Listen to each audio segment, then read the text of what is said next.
May tuturing ba nating krimen itong ginawa ni Sara Duterte, yung kanyang pagbabanta sa buhay ng ating Pangulong si Bongbong Marcos Jr.?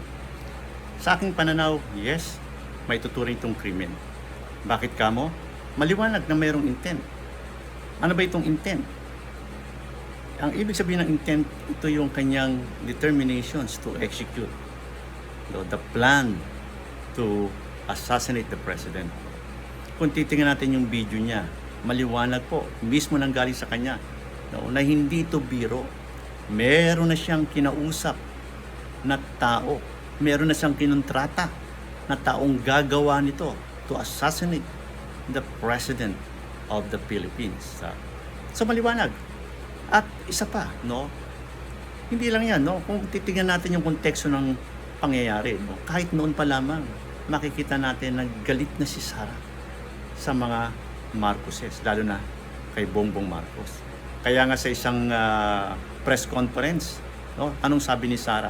Gusto niyang gilitan ng leeg itong Pangulo, nung makita niya.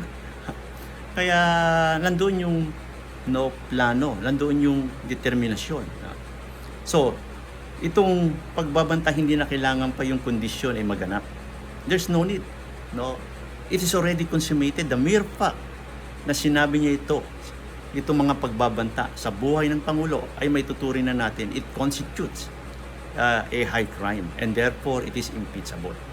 Kung isipin natin, kung itong pagbabantang ito ay hindi may tuturing krimen, pagbabanta sa buhay ng Pangulo, kahit sino na lamang pwedeng magbanta.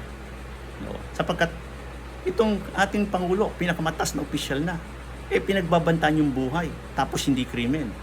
Di, paano na yung mga ordinaryong tao? Di, may dahilan para magbanta sapagkat hindi naman to krimen. Lalo-lalo na dyan sa social media. Kaya, para itaguyod yung rule of law. Sapagkat otherwise, magkakaroon ito ng negative effect sa lipunan. Para itaguyod yung rule of law, kailangan pairalin natin, pakita sa sambayanan na ang pagbabanta sa buhay ng sino man ay isang krimen. Lalo-lalo na itong si Sara na siya ay vice presidente sa kaunaunang pagkakataon sa kasaysayan.